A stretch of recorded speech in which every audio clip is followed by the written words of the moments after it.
Thanks for listening to The Front Lounge with Congos. You can catch this live every Tuesday on our Twitch. That's twitch.tv/congosmusic. Also, make sure to join our Discord. That's congos.com/discord, Discord.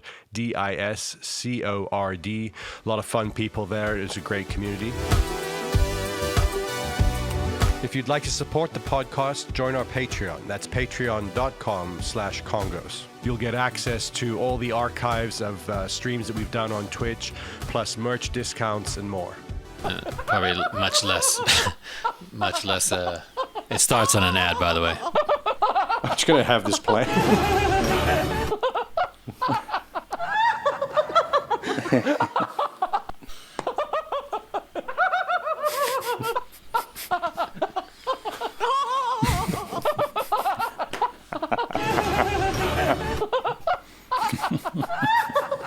It's still an ad.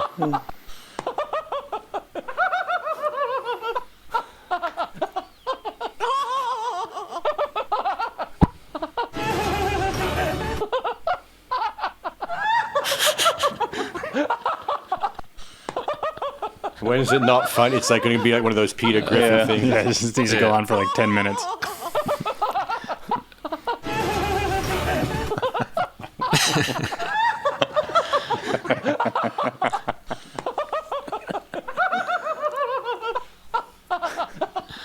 I'm going to wait for some people to join because it's still ads. We might lose viewers right away. I don't know. This is the biggest story training this and Don Lemon.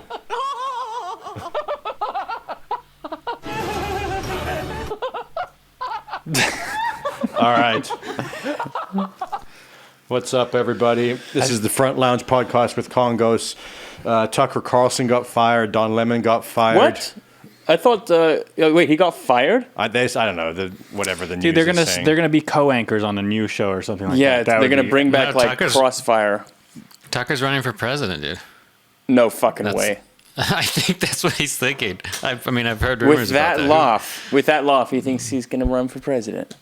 Yeah. Maybe it's all like maybe he understands meme culture and he put out this meme and everything is just trying to convert attention into future power. I think what it is that the programmers of WWE Extreme Rules are getting lazy, and they're just trying to make it as crazy as they can for our future and our reality. I'm just doing a little Instagram story to do the stream. What if the people behind the curtain, it was just like Vince McMahon? And it was Yeah, like actually the wrestling people. Yeah.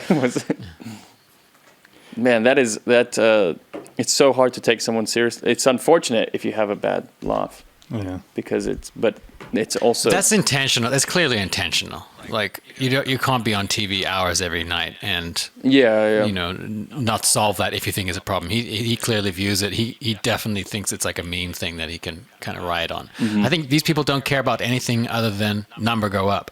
Viewers, like stats, whatever. They'll play any side of any card. Yeah. It's been if their very number go up. It's been very fun to see people, even friends of ours, tweeting about this and caring. about what? About Tucker or Don Lemon or any of these fucking like actors, who cares? But people are so angry about it on both sides about everything. And Tucker started at CNN, I believe, right? When he was much, much younger. You used to do Crossfire, MSNBC, I think. right? Yeah. Oh yeah, so it's like it's just a Used to wear the revolving bow door tie. of bullshit. Yeah. People are upset that they're fired. Yeah, or No, he claimed there was a mutual agreement to part ways, something like that. Don Lemon got fired. Well, that right-wing guy, Steven Crowder, turned down $50 or something more million to go to the Daily Wire, and I had never seen a clip of him. I'd never heard of him. How is He's a child actor apparently. That's what I heard. Is he believable as a child actor? I mean that might explain a lot, but that's so crazy that someone can generate that much revenue that you haven't come across because of whatever algorithm and whatever it feeds you. Well, I saw whoever one of these biggest tweeters ever that's been part of this whole blue check controversy, I'd never heard of. Do you know? Have you seen him grill or brill or Drill? Drill. Yeah, I'd never heard of him. Yeah, it's insane. I mean, if we could just put all of these people in a blender. Put their hearts in. Oh man. Yeah, I mean, let's talk about this blue check thing because I've not been basically following, but it seems to be a big deal.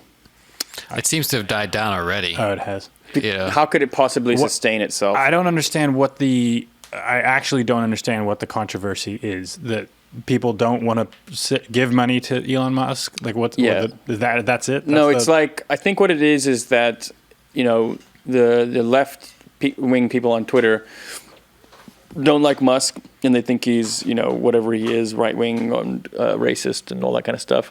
And all the people that like Musk, who thought, oh, he's bringing back free speech, they kind of tend to lean right or lean conservative. So now they figured out that they all went and bought blue checks. Right. So now it's like it's this cultural divide where a blue check is like a litmus test for whether you're a piece of shit or not. It's what's the word? A heuristic. It's a shortcut, so that that you can just say, oh, they got a blue check, they must be someone who I don't align with, so I can just block them, and then I'll interact with them. But what is explain to me like I'm 5 or ELI 5 or whatever. The blue check gives you what? You can post longer videos, and I think you have an edit button, maybe something like that. It adds functionality to the site, right? It adds obviously it adds functionality that is intentionally deprived to incentivize buying a blue check, but like anything that exists on Earth, like subscribing to New York Times or something like that. I think you also have to do the blue check if you want to sort of apply for the monetization. If you want to make money from your Twitter, you have to have the blue check. So I believe also to advertise now, you have to be verified, which is, I mean, it's pretty much how it is everywhere, and the way it's moving everywhere. People are attributing this to Elon Musk, and it was in the cards for every single platform a decade ago. They were waiting to figure out how to attach your online identity to your real life identity so that they know what they're dealing with, so that their ad rates, so that they can establish their ad rates and their ad revenue, and all that kind of stuff. And they can, because the problem is people paying for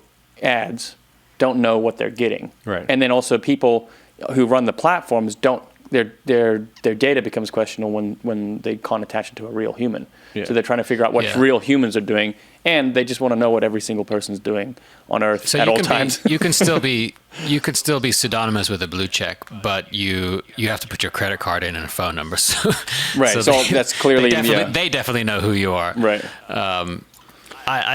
There is also a layer to it of the people who had the blue checks before, which we did. We were pretty elite because of Sony or Epic or whoever, texted somebody at Twitter all those years ago. But then when those went away, I guarantee you, like a large portion of them were upset that status symbol went away. If you're not a household name, there was a part of you that valued that verified symbol.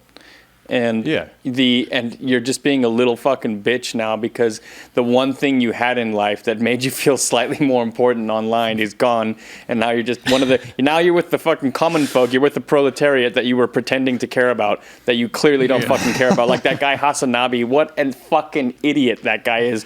$3 million house, and he's a communist. It's completely ridiculous. It's so ridiculous. It's so idiotic. How the fact that people take them serious. I think he knows what he's doing. But that's what I'm saying. I don't think anyone believes in anything anymore. Yeah. The few people that do aren't visible, right? Because they're out doing the thing that they're trying to do. Did you see Tucker Carlson's internal texts about Trump? And all about the election fraud and all that. He's like, clearly he's fucking delusional. He's texting, but he's like, but we got to play up this or that. So they're all doing the same thing. They're all everyone is just front facing all the time. It's the currency right now. Currency is like your 15 seconds of fame or 15 minutes of fame, or how frequently you show up in trending or in hashtags now. So if you can do that, then you become a household name because you might show up in a trending thing on Twitter. So, and like the only way to do that right now is it seems to be just to say something mildly non-controversial. Who is that guy? He wrote a song. It was like something like a controversy got sent out to space and delivered to your living room. The thing that's going to be really scary, and Elon's probably working on this also, is Neuralink, is when they can actually show what people Switch are you thinking. off. Well, yeah, that. But before that, when people, you can see what people are actually thinking. So you're going to be able to hear them talk. Yeah, before that, it'll be when the battery blows up on your head. It's not. I mean, I think they already can see what you're thinking, at least behind the scenes on these social media platforms. I think they've been gathering so much more data than we realize, or most people realize. They're tracking eye movement. They're tracking how long you press something. Like, they can probably see whether you're hovering your thumb over the screen. Like, I'm not going to like that tweet. And you're in trouble. And so Heat sensors. It's so much data that it can actually be predictive, in a Minority Report kind of way. Like it's just, I mean, sometimes I open Twitter and it's displaying something that I was thinking about, that I never said anything. It's like, I don't think it's just a coincidence. I think they have figured out patterns of thought. Right. And it's also this amorphous thing that, like, the algorithm learns to adapt. The For You thing in Twitter, that was controversial for a while because they were pushing opposing views to people, so that if you were left leaning, you were getting more right leaning stuff, and vice versa. And the idea was to incentivize, what they said was fighting. Yeah, what they said was to incentivize a new way of seeing, but really it was to more further entrench you into your current views by giving you that necessary opposition, and to have it be stimulating. And so it really was for you. The For You thing is only going to improve, because I find it I forgot that there was that Garcia Davis fight.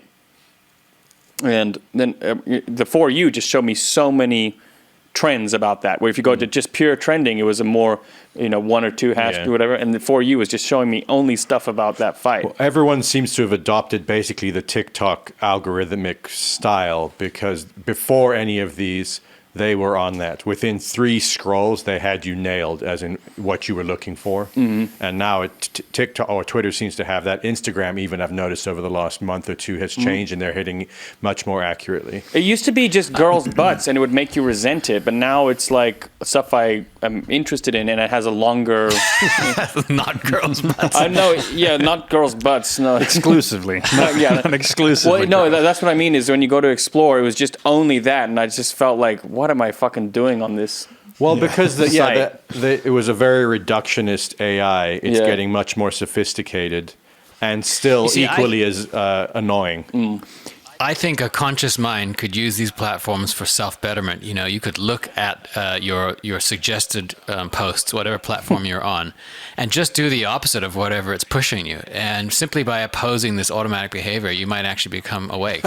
I've tried it, and it's unfucking believable how fast the algorithm works, because my explore page would be something, and I noticed that since I've moved from LA, my explore page used to be almost exclusively surfing. It was just surfing videos, and then it's slowly moved over to gardening, and so I wanted to test it, and one video came up in the explore page of a surfing thing, and I clicked on it, and I clicked on 4 or 5 surf videos in a row, logged out, closed the app, force quitted or whatever, opened back up. My whole first thing was surf videos. It was just it knew something. I mean, it was obviously location. And it's just seeing that, I'm in the mood for surfing, so we're gonna pump that to you for the time being. Pretty impressive. I find it even happens on Yelp and Uber Eats and stuff like that. I'll ask Rachel, what should we do for dinner tonight? I don't feel like cooking, and then I'll get an email from Uber Eats. Don't feel like cooking, It's What's hilarious is that all this, like always, every controversy just leads to more engagement on exactly whatever you're protesting, what anyone's doing against or for. It just leads to more engagement. Because I don't know if this is true, right? Twitter's engagements is skyrocketed. I don't know. Apparently all-time high usage of the last few months. Yeah, and it's and that controversy against Joe Rogan, he gained 2 million subscribers in a month. When they were protesting him. So it's nothing. It's Fifth works. Element. It's like that. The ball of evil It only grows when you attack it, and it's only with love that it diminishes. I love Twitter. Oh, how I love Twitter. Speaking of AI, you guys saw that Grimes, Elon Musk's ex-wife / artist musician, is saying she's going to split 50% of royalties on any successful AI-generated song that uses my voice. Mm-hmm.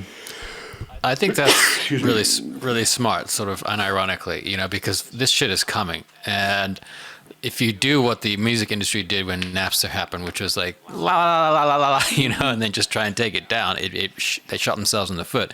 Whereas if you take the attitude now that we're fucked anyway, so let's try and offer basically an olive branch to see if we can share in whatever gets created, because the takedown approach, I think, is probably technically too expensive, too impossible. She did say she had to kind of come up afterwards and say that they are going to do copyright takedowns for people that are using her voice for particularly toxic lyrics. Like if you take her voice and do something that's, whatever, I don't know, racist or something like that, she's going to pull it. Yeah. Try not to exit the current Overton window of lyrical content. That reminds me of Chevy's line, the Overton window on Sentient has moved. Yeah. What did you, where'd you read that? Is that on the tweet or something? Yeah, just reading on the tweet there. She also said something kind of interesting here. I think it's cool to be fused with the machine, and I like the idea of open sourcing all art and killing copyright. And but she just then goes on to say that she's going to copyright strike everything that uses toxic lyrics. No, look, she was basically saying, and by saying it now, she's put it out into the universe. Everyone's going to do it, and she acknowledges that. But basically, don't do dumb Nazi shit with my voice, which is understandable. Other than that, she's saying I'm not taking it down. Right. Which is basically, I think it's cool what she's doing, and she was going to be the first to do it.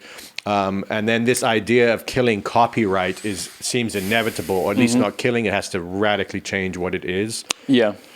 Simultaneously, I think the thing that all these pro AI and pro futuristic models of copyright also leave out the fact that art is going to suck for a while until things are figured out. And because right now, we're going to get a bunch of really boring fucking songs of people being like, here, this is Drake, or this is Bob Marley singing a John Lennon song, Think about when the greatest art of all time was made, Da Vinci or Bach, or there wasn't like Spotify, there wasn't a model, other than being a minstrel in a king's court. There was no model to make money from music on any scale.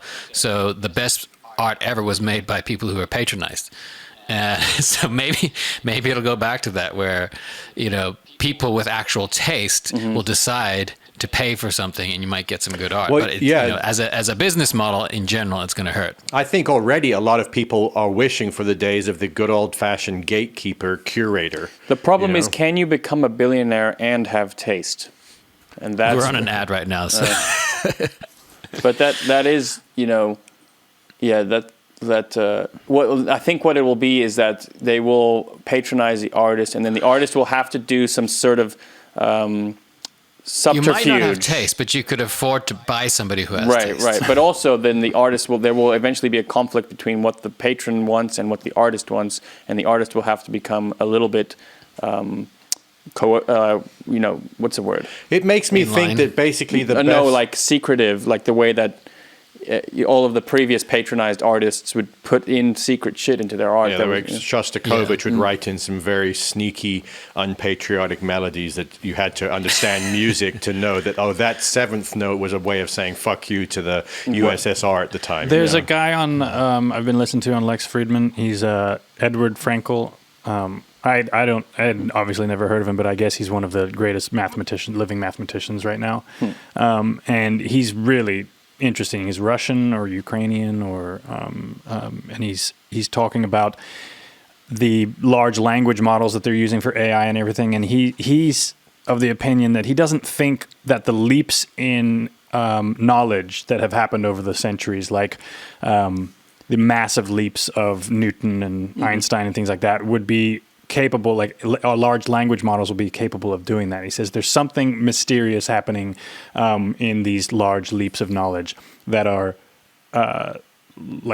not purely living. There's a living intelligence that Yeah. it's not just a compilation of inputs and large language model inputs. right. It's not just a large data set number crunching. Yeah. There's something transcendent. Maybe. Yeah, and he's not ruling out the question, like the possibility of that, but he says there's something else happening, when you see these. That guy Wolfram Alpha or whatever his name is, something Wolfram. Stephen Wolfram. Yeah, the guy, Is it Stephen? something like that. He made Wolfram Alpha and he made Mathematica.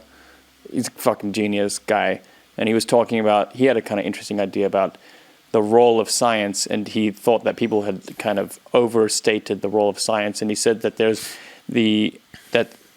he's looking for pockets of reducibility in the universe, and he says the vast majority of the universe is irreducible, and that our role is to just find more and more pockets of what is reducible and describe it as accurately as possible, but they are minuscule in comparison to the irreducibility, which is like so refreshing to hear someone talk about basically the ineffable, but who's got a scientific mind. Yeah. So just to go back a bit, I'm glad to have Pernilla back on the chat because we always get interesting information from her. Back to the conversation Jesse was saying about how Bach and a lot of these people were patronized. She's saying Bach was a slave to the Kapellmeister, and then the Vivaldi's works were first performed around the 1940s.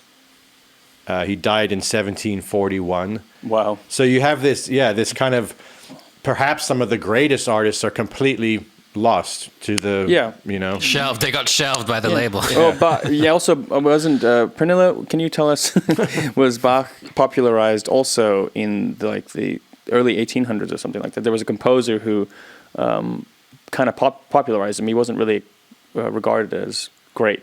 Yeah, this is our plan. Is that we're going to be posthumous fucking geniuses. Did anyone watch Tar yet? No, not yet. So can't talk about it. No point.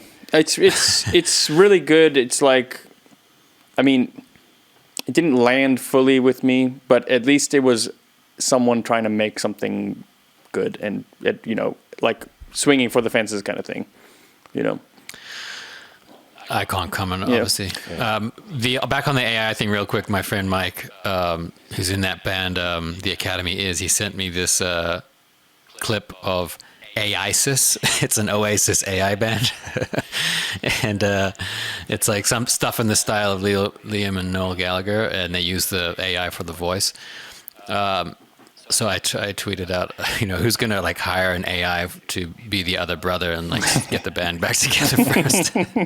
I haven't seen it, but there are people already doing Foo Fighters singing Nirvana songs or Oasis singing Beatles songs.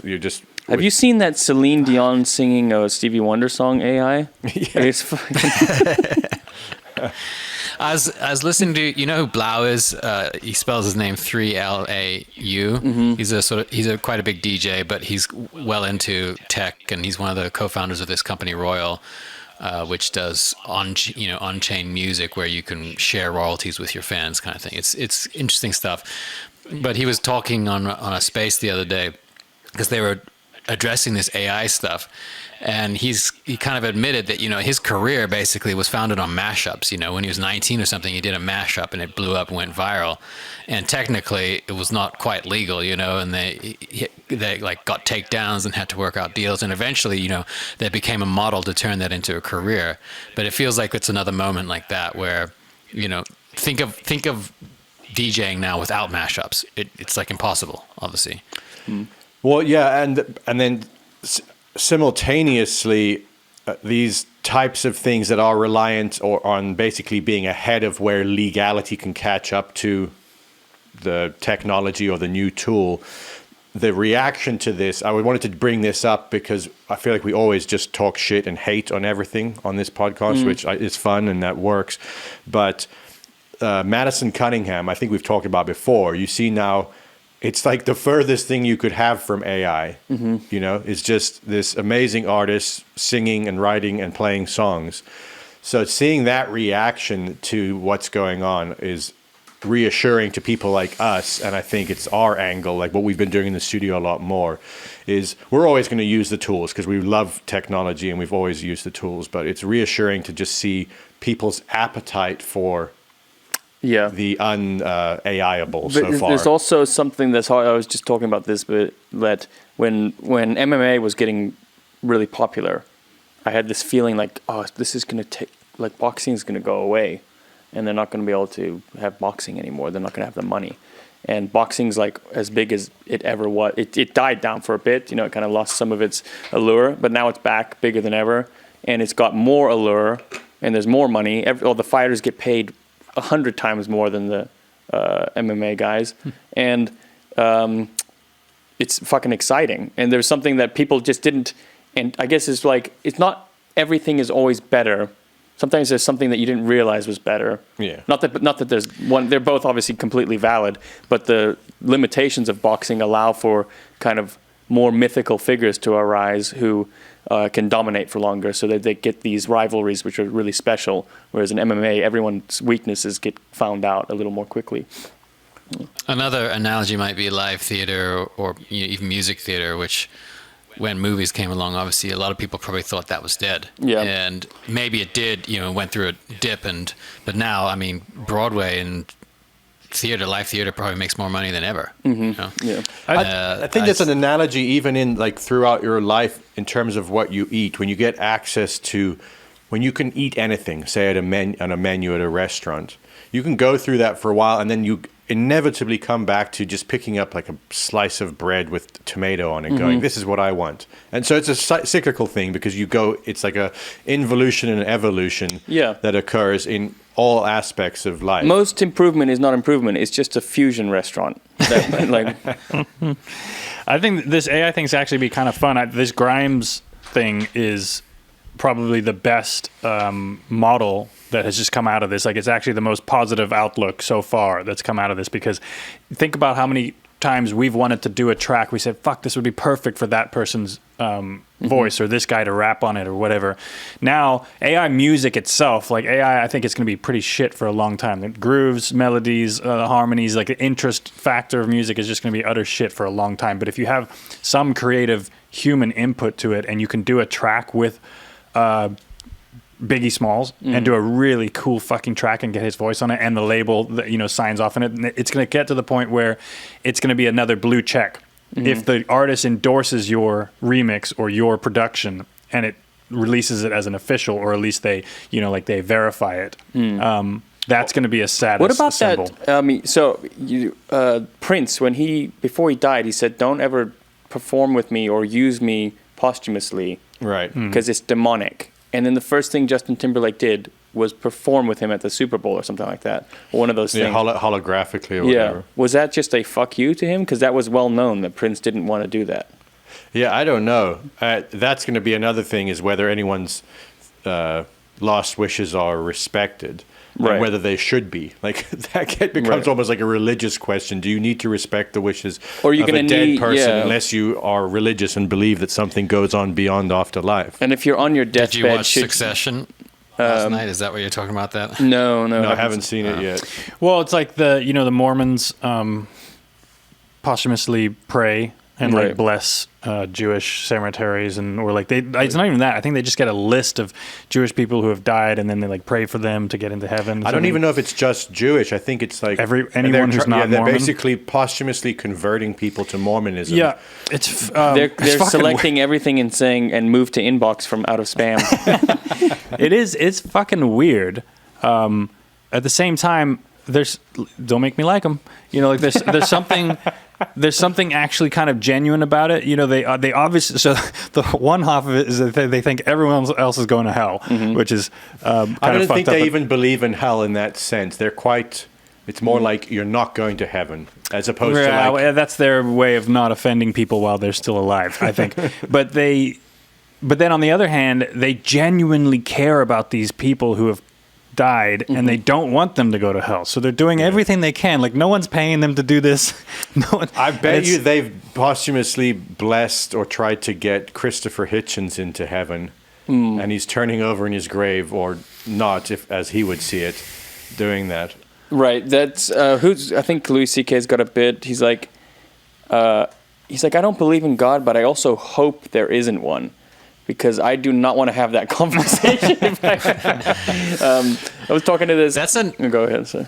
that's kind of an interesting little mental, game with Christopher Hitchens. Like, so say he gets confronted, and turns out there is a God, and he has to deal with it. Like, what is his attitude gonna be? Is he gonna be like, oh damn it, or is he gonna be like, oh, can I please get in? I think like, I think if this perception of God being this punishing force is maybe entirely wrong, as though reality has punishment. I think it may be just a wrong idea that we have. Yeah, well, that's why the whole blessing and praying for them after death is why it's so funny. But the thing that's interesting to me is that it's still a genuine act on their part, and I know people that think it's very offensive that they do that. Right. And I'm like, who the fuck cares? Right. Yeah. They're doing it out of the goodness of their heart, doing it even though it's they're doing insane. it out of a genuine belief. The one thing I think is really done was Pascal's wager. It's where you're like, well, it could be wrong, so I may as well believe in this in case I get. That's like a hedge. Yeah, you can't hedge your internal feelings. Like, they are what they are. You can't just say, I don't think that if you think that. Like, you may as well just believe what you believe. Yeah. But I was talking to this guy who's a kind of Sufi, who I was playing pool with. Everyone I meet, I play pool with, basically. And he had some roomie with him and all this kind of stuff. And we were just talking about religious people. And he says, yeah, one of my best friends is a Christian. He's like, I'm not religious, and I'm not Christian, and I'm not really a practicing religious person. But he's one of the best people I've ever met, this guy. And we were talking about the idea that the method, do you believe in methods or do you believe in results?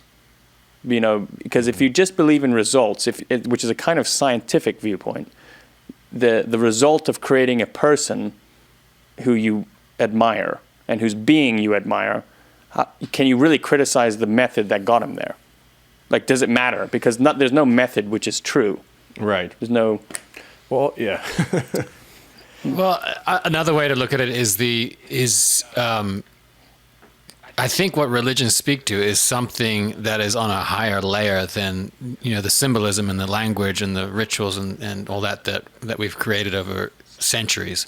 So it's like saying, this clothing is not very attractive, even though it's doing the job. You know what I mean? Like, I'm not quite explaining it right, but it's of a different layer. It's an internal process what the religions try to teach.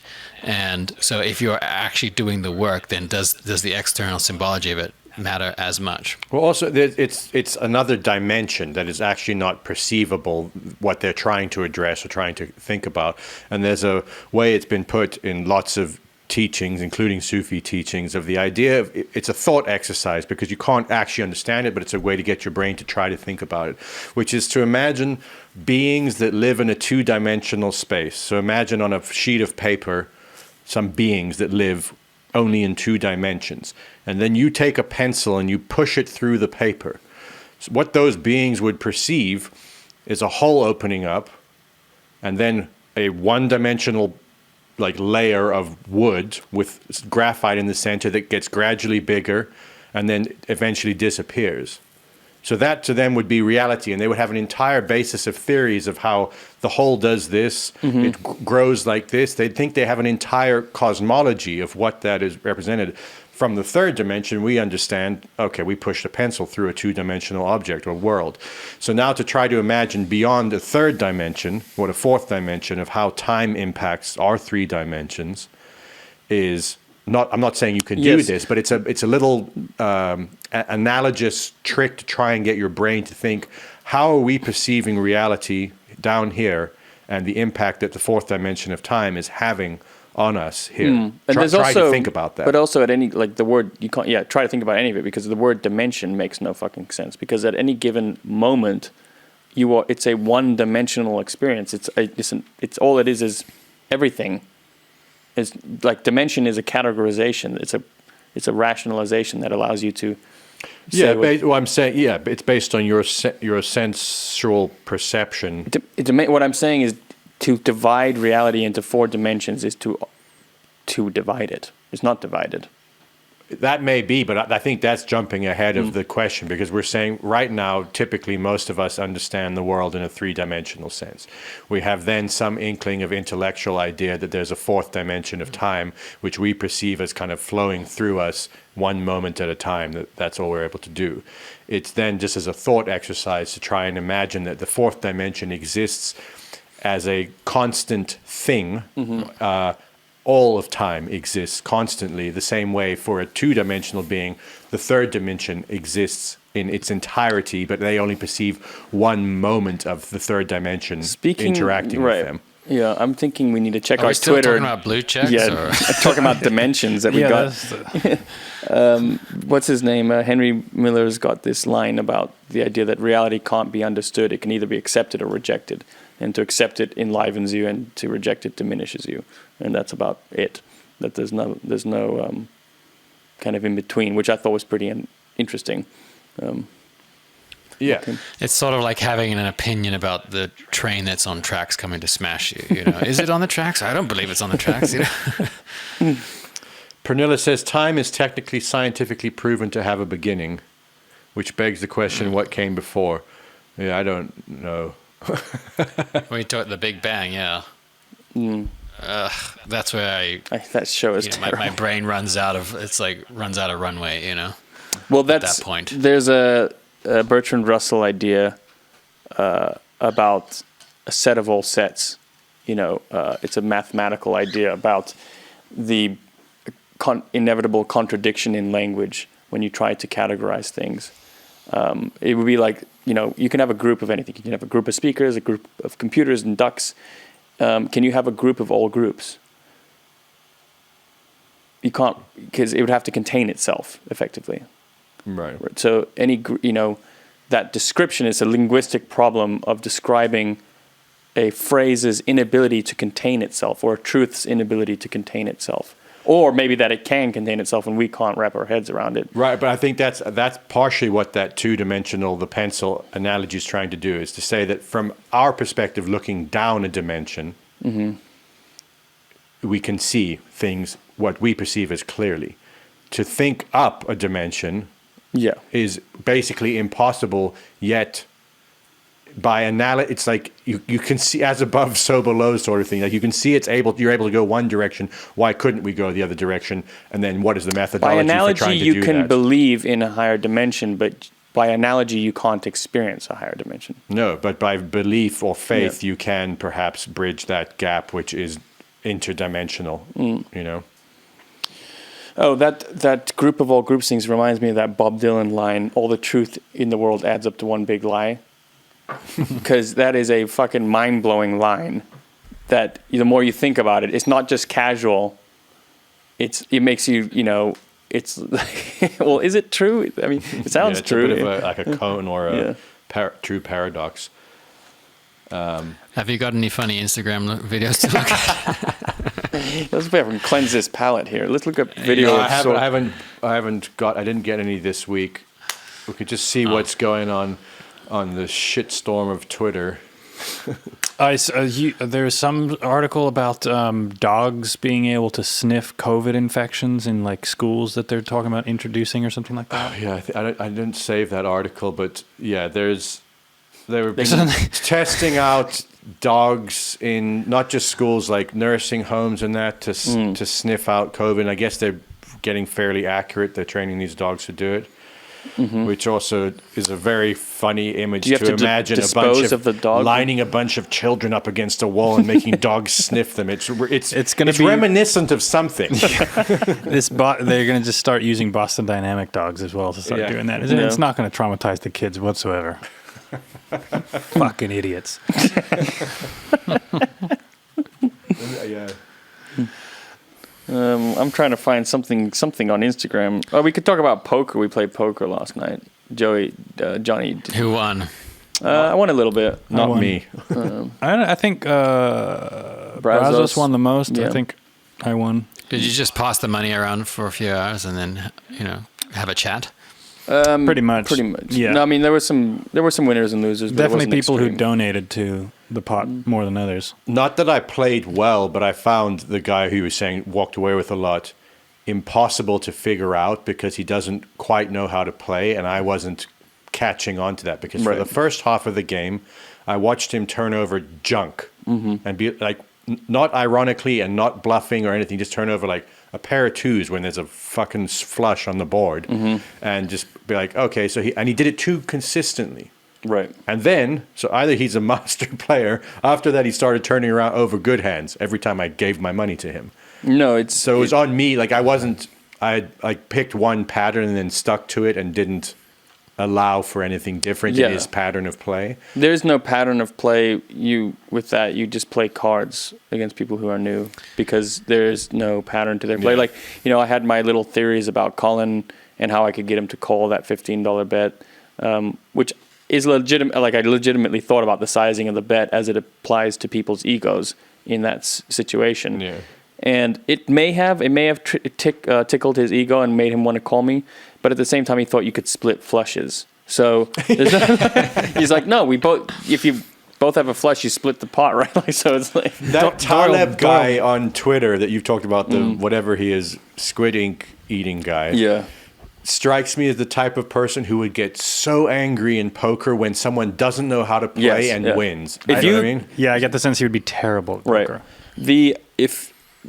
I'm world famous for getting angry at poker when I was a teenager, but I've matured and I've learned my lesson. And basically, I think if you get angry at poker, you will never be a good poker player. Like if you are angry at someone putting their money in with a worse hand and then winning, you understand nothing. Who's that? There's like one or two exceptions that proves that rule. Is Phil, not Ivy, Phil Hellmuth. Because he understands that he's getting angry and he's a brilliant player, but I think he also genuinely gets angry when bad players do it. I'm not saying that you have everyone has moments of that, but if you think there is a moral component, then. Well, maybe you can be good, but you're limiting yourself. This could apply to people on Twitter. If you get angry about anything anyone says on Twitter, you're never going to have a good time at it. There's a... speaking of cars, this morning, Danny Aiello, since you showed her those magic tricks, she's just holding up cards going, tell me when to stop. Tell me when to stop. and then she threw all the cards on the floor. That's funny. Doyle Brunson has a quote for those listening who don't know Doyle Brunson. He's like the legendary Texas poker player. He kind of pioneered how to play poker in a modern way. He has a quote that says, "In order to know what someone has, they need to know what they have." And it's really funny. But he has a whole chapter in one of his books on like having to. I think it's the title of his chapter. Like you really have to. You have to get inside someone else's brain and play as though you are there at their level of thinking, which for a beginner is at a very, very low level of thinking about poker, and they may not know anything but 5 cards make a straight, and then you have to play accordingly. Dude, that's actually an amazing analogy for AI and the way it's learning right now. It's learning from a bunch of humans who don't know what they think. Yeah, and so you're getting the expected results, which is kind of garbled sort of patterns. Or you're getting results. It will arrive at all truth that's consensus based, but any truth which is unique, it won't understand. Right. And the greatest truths are always initially unique, and they're only accepted secondhand later on. It takes when everything else has been exhausted. Yeah. Yeah, that's why it was so interesting, this mathematician talking about these leaps of understanding or leaps of knowledge, because there have been some amazing things recently. I don't know if you guys saw that AI helped diagnose a tick fever or something like that. Someone had some symptoms and his general practitioner couldn't figure it out. So he got his blood test and he put it into ChatGPT and said, give me the top 3 possible causes of this. And then he took that back to his doctor and they did further tests based on those top 3 results. And they found that it wasn't Lyme disease, but it was something like that they probably wouldn't have picked up on.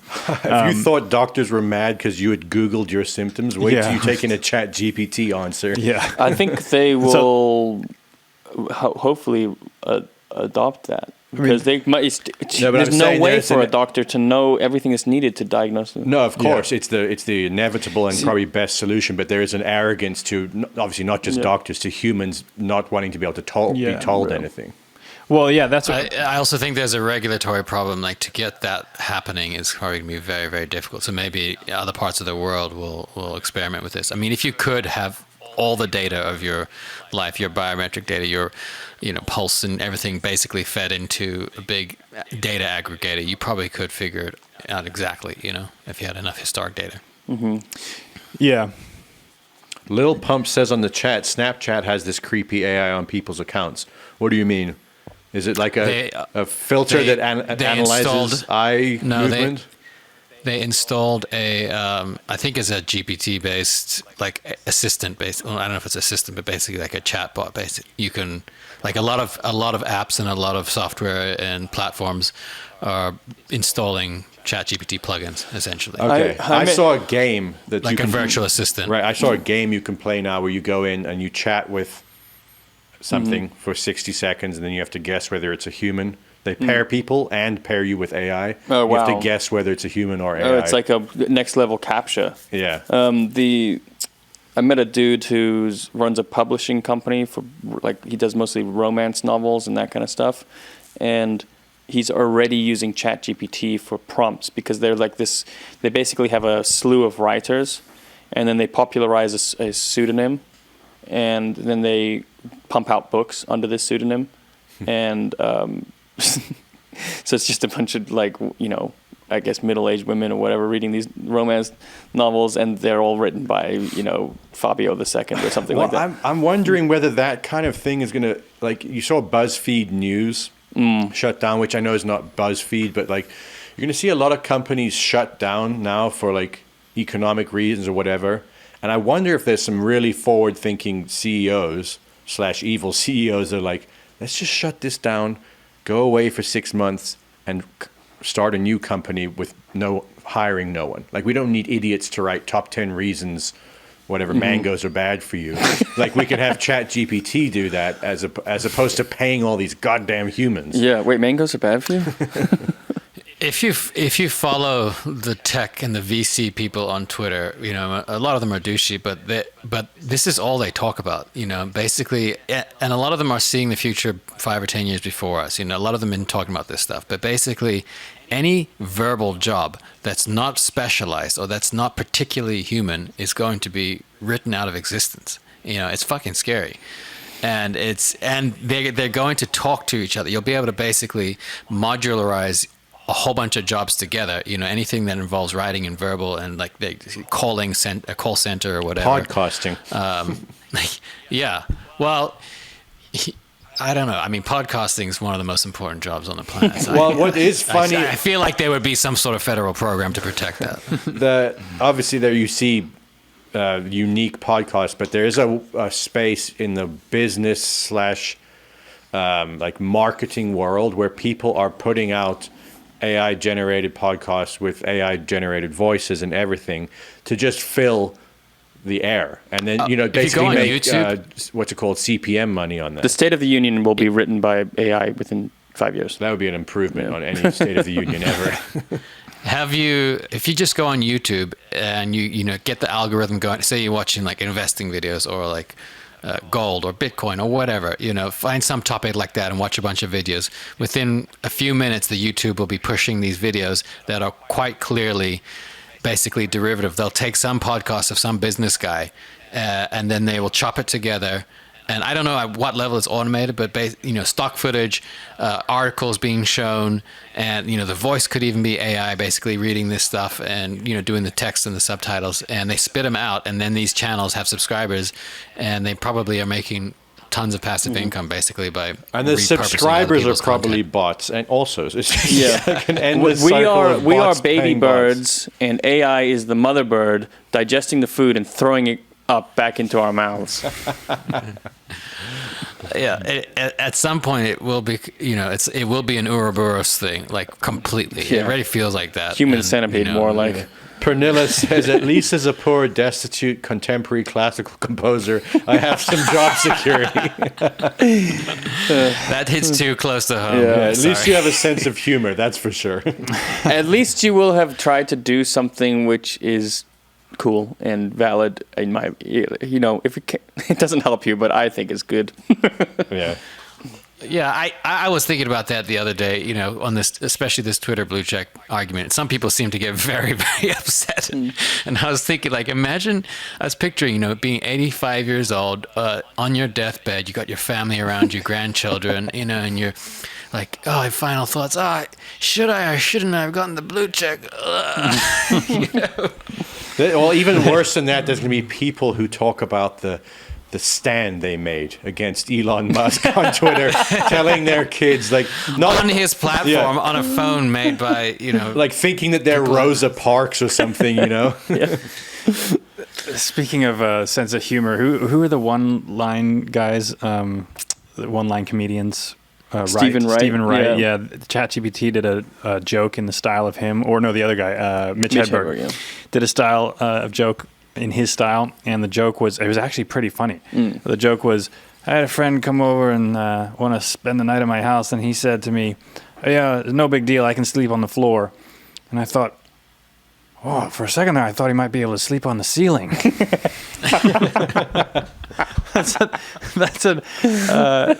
That's fucking AI joke. That's funny.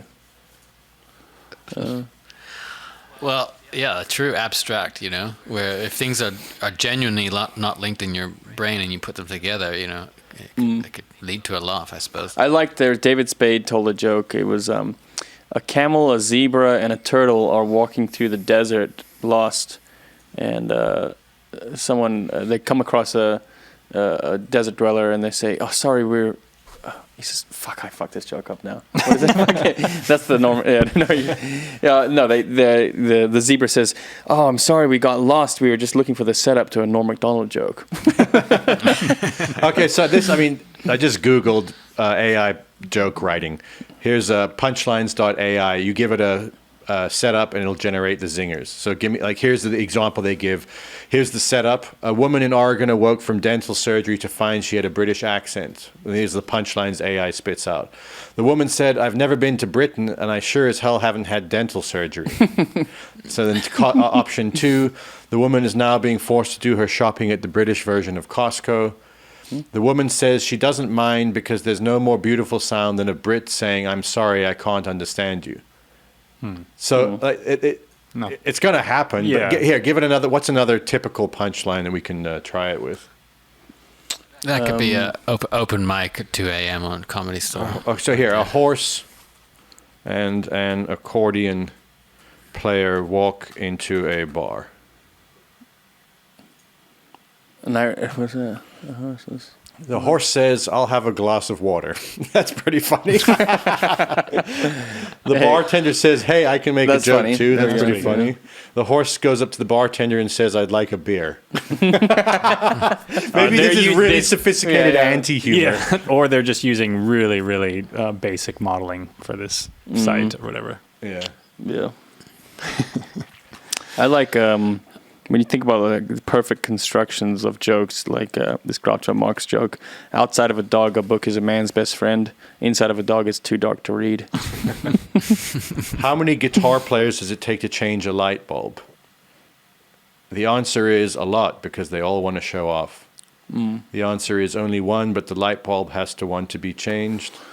Yeah, so it's just pulling. But I imagine there's probably some higher versions of these that are doing better things. Well, ChatGPT. Yeah, is. but I imagine they're pulling like. I don't think this is. Yeah, it doesn't look like they're pulling from that. That ceiling joke sounds. It sounds just like Mitch Hedberg. Yeah. Well, Well, that's it, guys. We should plan for doing an entirely AI generated podcast.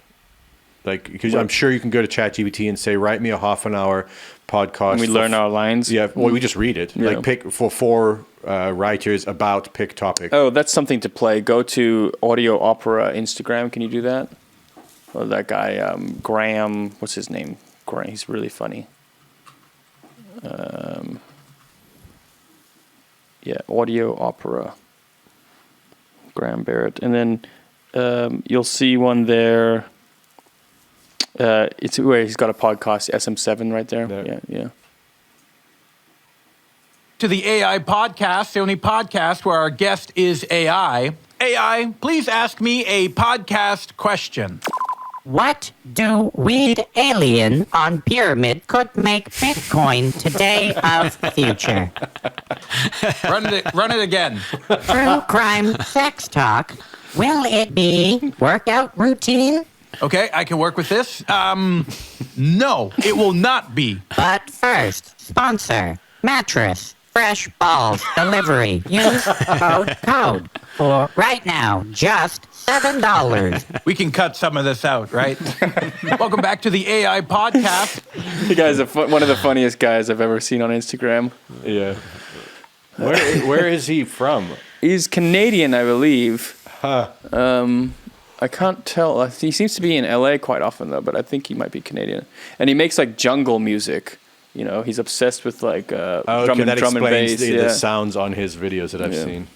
All right, guys. I don't know if we got anything more to tell you. Oh yeah, we should talk about the fact we had a track come out on Friday. It was not a Congas track. It's by a band called Dirty Texans that we were involved with, and it's called Cowboy Boots. And I think it's going to be an anthem at the nightclubs here in Austin and Nashville. So if you go search that, Dirty Texans, Cowboy Boots. I'm going to type it into the chat here. Go search that track, share it, play it at all your parties. And if you know anyone getting married in the Austin or Nashville area, send it to them because I think they'll really relate.